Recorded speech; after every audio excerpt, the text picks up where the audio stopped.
Assalamualaikum warahmatullahi wabarakatuh. Saudara-saudaraku, sahabat-sahabatku dimanapun saat ini Anda berada, jumpa lagi dengan Madia. Di video kali ini Madia akan memberikan informasi.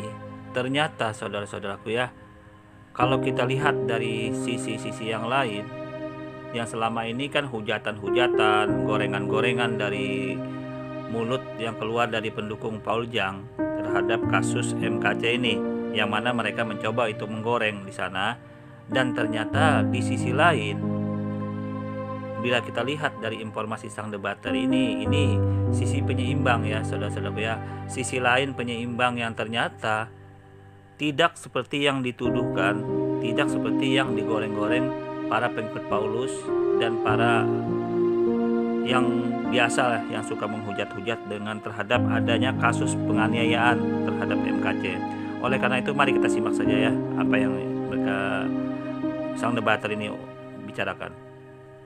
Berani ditanya, jangan kerja kau hanya bertanya terus. Kawan-kawan, tadi saya habis menjemput istri saya, terus saya mau tidur kian ya, tetapi ada satu hal yang menggelitik sehingga saya nggak jadi tidur dan perlu saya beritakan kepada kalian biar berita itu berimbang ya kawan-kawan ya. Terserah kalian mau marah sama saya, mau bilang saya pengkhianat, mau bilang saya tidak mendukung MKC. Inilah sebuah fakta malam ini yang bisa kita perbincangkan. Dan ingat, semua harus berlaku namanya azas praduga tak bersalah ya kawan-kawan ya. Jadi apapun yang saya katakan, apapun yang orang katakan, itu semua praduga tak bersalah. Nah, kawan-kawan, jangan kejang-kejang ya Paul Zhang dan kroni-kroninya, karena judul saya buat ini adalah Irjen Bonaparte baik, M. Kosman arogan. M. Kosman itu MKC. Saya nggak tahu, setiap saya tulis MKC, YouTube selalu membuat dolar kuning. Nggak tahu lah kawan. Ya Waloni juga. Jadi harus saya singkat-singkat harus. Tuh, ya kan? Artinya ini judul tidak mengada-ngada. Sang debater sendiri dari ajaran Kristen sendiri mengatakan ini posisi penyeimbang katanya. Ya, jadi Bonaparte ini ya ternyata baik.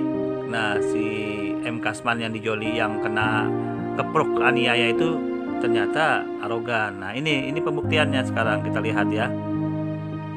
Saya akal-akali. Kawan-kawan, ini penting sekali kalian dengar kawan. Kenapa? Inilah yang namanya berita berimbang. Ada kalian dengar dari sudutnya Kosman, ada kalian dengar dari sudutnya Irjen Paul Bonaparte. Lihat sekarang tadi sudah saya bukakan, sudah mulai ada sangkalan terhadap apa yang dilakukan oleh partai ya kawan-kawan ya. Baiklah, sekarang saya akan putarkan sebuah video. Nah, ini video yang dilakukan antara siapa ini, nama channelnya ini nanti kalian FNN ya. Dan ini seorang dokter yang pernah juga berada di sel itu, hanya beda berapa ya, 6 jam dengan Bonaparte, tetapi dia duluan keluar. Dan ini pewawancaranya, kita saksikan dulu. Oke, nah ini cukup menarik ya, saudara-saudaraku, cukup menarik karena ternyata informasi yang berkembang di sepihak dari Paul Jong, dari pendeta Saifuddin itu nggak berimbang, saudara-saudaraku ya. Ternyata dari versi yang sebenarnya tidak seperti yang dituduh-tuduhkan, yang kekejaman, kejahatan yang dituduh-tuduhkan seperti itu. Ini pembuktiannya, saudara-saudaraku ya. Ini pembuktiannya. Penjara nih, udah nggak perlu saya jelaskan lagi penjara. Berbagai macam orang di sini dan mayoritas Islam di dalam, gitu kan. Dengan masuknya si kece ini kan, namanya penjara kan ada televisi juga mas di dalam. Umum aula ya, di jam-jam tertentu kita bisa nonton. Otomatis informasi ini masyarakat juga tahu dong bagaimana perilaku si kece ini. Nah, dia udah tahu ini. Nah, kawan-kawan, dari sudutnya Paul Zhang mengatakan, kok bisa jenderal ini punya HP segala macam, kok bisa tahu dia berita di dalam dunia maya. Ternyata bapak ini bilang mereka di dalam baris krim itu ada aula, mereka pas istirahat mungkinnya pas di situ nonton berita, dan di berita itu masuklah berita MKC. Artinya bukan dari handphone, tetapi dari berita yang ada. Nah, kawan-kawan, kita lanjutkan lagi ya. Ya juga nih, kalau saya lepas anak ini, maka dia ini berinisiatif melakukan dialog dan komunikasi. Nah, kalau kata dia saya baik-baik aja nanya kok, kata dia sama. Nah, perhatikan, ternyata masuklah MKC, katanya kan. Dan Pak Napoleon melihat, oh ini orang yang tadi saya lihat di TV, mungkin begitu ya. Dan orang dibilang, dia bertanya kepada Pak MKC baik-baik saja. Nah, apa pertanyaannya? Kita lihat sini ya. Kamu kenapa seperti itu? Kamu kenapa seperti ini? Kamu merusak kesatuan bangsa ini. Ini versi Bang Napoleon saya 15-20 menit kita sempat bicara lah, karena terbatas ya. Dia bilang, nah justru si kecil ini yang mulai ini Bang Ersu, ini perlu juga publik ketahui. Anda siapa? Wah gitu dia. Nah, ya kawan-kawan, dari dialog Pak Irjen sama Kece, kamu ngapain? Kata Pak Irjen baik-baik ya. Terus Kece bilang, kamu siapa? Nah, ini kawan, inilah terkadang ya. Ini dari sudut pandang mereka ini ya kawan-kawannya, dari sudut pandang Paul Zhang dan kawan-kawan ya begitu. Kalau usah di sudut pandang ini ya beginilah kawannya. Tuh, berarti kan ada di sini informasi sudut pandang yang sudah berbeda di sini. Artinya si Bonaparte menanya baik-baik, tetapi dijawab oleh MKC ini, kamu siapa? Nah ini kan dalam posisi ini ujung-ujungnya kan terjadi benturan, terjadi tindak-tindak yang dikatakan penganiayaan. Nah ini seperti ini sebenarnya permasalahannya Pak. Berarti posisinya gimana? Kalau dalam versi ini Pak KC ternyata tidak bisa beradaptasi dengan orang-orang tahanan di dalam itu, sehingga terjadilah seperti ini. Mari kita lanjut ya. Baik kawan. Nanya sama si Pak, masa sama si Roger, Anda siapa? Agama Anda apa? Nah setelah saya Muslim, dibilang yang lain kan, ini Pak Jenderal Napoleon. Nah masa setelah itu orang gak baik-baik nanya sama dia, langsung si kecil keluar arogansinya gitu. Agama kalian seperti ini, kalian sudah dibodohi oleh si kecil Muhammad sama Muhammad bin Abdullah gitu. Langsung diulangi lagi apa ucapan dia. Terus? Iya semuanya emosi di situlah terjadi intensi panas keluar. Selanjutnya saya nggak bisa ceritakan lagi lah. Tapi yang jelas semua saya kan juga merasakan tahanan. Nah, kawan-kawan, kalau menurut kesaksian Bapak ini, ya ceritanya, dia dengar langsung dari Pak Bonaparte, ternyata SMKC yang langsung loncat. Kamu agamanya apa gitu ya? Islam katanya. Kamu datangin kawan-kawan yang lain bilang, kamu nggak tahu ini Bapak Jenderal loh katanya.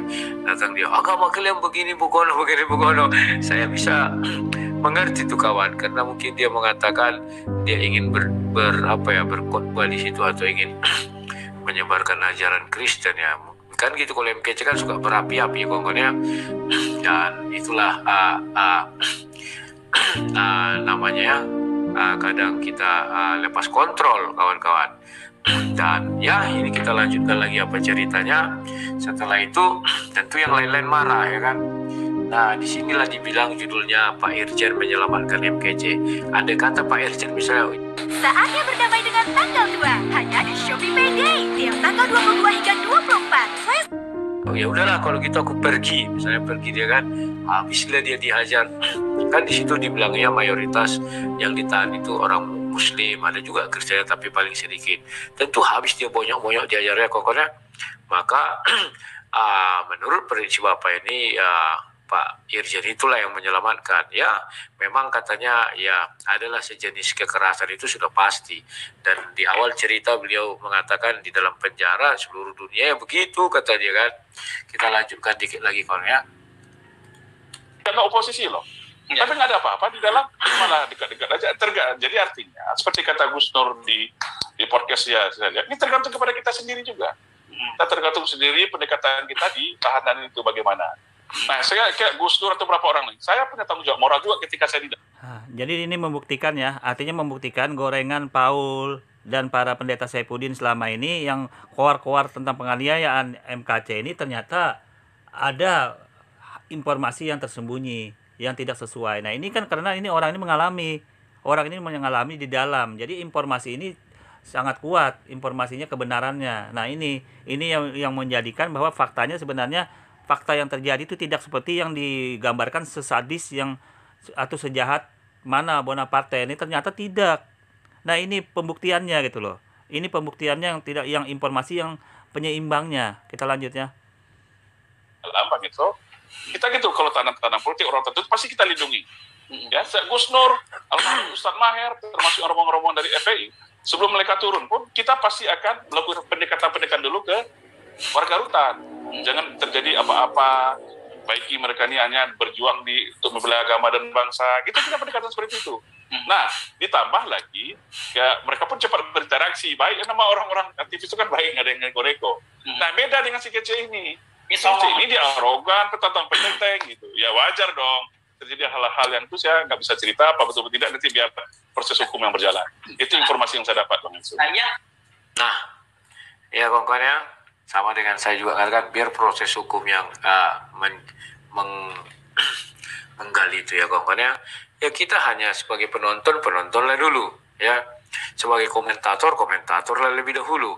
Tetapi kita tidak bisa mengatakan seolah hal itu benar ya 100%. Karena kawan, jangan sampai masuk jebakan Batman. Jebakan Batman ini menyakitkan kawan. Sekarang orang Paul Zhang sudah berkoar-koar, berkotek-kotek ke sana kemari. Ingat, tadi di berita sudah mulai disangkal. Pengacaranya bilang tidak ada hal seperti itu katanya kan. Nah, bapak ini juga kemarin dia pergi ke sana dengan Yani itu ya, pengacaranya Pak Bonaparte. Dia juga bilang Pak Bonaparte ini orangnya baik kok katanya kan, dan memiliki jiwa kebapaan. Dia seorang jenderal, tak mungkin melakukan hal itu. Ternyata dia cerita, ternyata beliau bertanya kepada si Kece. Kece langsung bilang, kalau dibodohi agama kalian sekian tahun begini. Kebiasaan Kece. Saya bisa dapat bayangkan ya, dia mungkin masih masih karena terbiasa mungkin ya, saya nggak tahu, karena terbiasa itu ya, terbiasa dalam dunia debat. Jadi itulah yang terjadi kawan. Nah, kita harus mendengarkan juga kawan dari sudut pandang yang berbeda kawan. Kalau kalian mau jadi seorang yang yang berjiwa katakanlah mencari keadilan, tidak boleh memandang dari satu sudut pandang kawan, harus berimbang ya. Tidak boleh lantas hanya dari karena Kristen ya saya bicaranya dari Kristen saja, nggak bisa kawan. Harus berimbang ya. Kita lanjutkan ini dikit lagi kawan. Menarik, katanya kasusnya ini sudah selesai dengan damai gitu. Kenapa tiba-tiba muncul laporan terhadap Jenderal? Nah, betul. Ini menarik, Bang Ersu. Makanya saya juga menanyakan itu. Katanya udah damai. Nah, makanya saya bilang, saya punya analisis. Nah, jadi gini ya. Jadi informasi yang berkembang di medsos ya, terutama dari versi-versi dari kawan-kawan Paul Zhang, gorengan-gorengan dari akun-akun Papel dan yang lain-lain, itu ternyata faktanya nggak seperti itu gitu loh. Tidak seperti itu. Ini karena ini dialami oleh orang-orang yang mengalami sendiri di dalam. Yang di dalam nih, ini yang bicara ini orang yang di dalam, yang baru keluar. Nah, ini ternyata fakta yang sebenarnya, kasus dari Bonaparte ini tidak seperti yang dituduh-tuduhkan. Sebenarnya tidak seperti yang dituduhkan, kekejamannya seperti yang mereka goreng-goreng. Nah, ini fakta yang sebenarnya. Ya, bila kita melihat dari hal-hal seperti ini. Kita lanjut dulu ya. Kasus ini tidak berdiri sendiri, Bang Ersu. Makanya saya minta seluruh masyarakat Indonesia, apapun sukunya, apapun agamanya, kita jangan mudah terpancing loh. Jadi kita banyak pihak-pihak yang memanfaatkan kondisi ini, memecah. Nah, ya kawan, itu sudah ada berita lagi terbaru bahwa kasus ini sebenarnya sudah berdamai kawan ya, tetapi kok bisa naik lagi. Nah ini kawan, ya ternyata mereka sudah berdamai. Ya mungkin itu yang dibilang Paul Zhang, dibawa surat disuruh teken. Nah bisa jadi ya, itu sudah berdamai ya.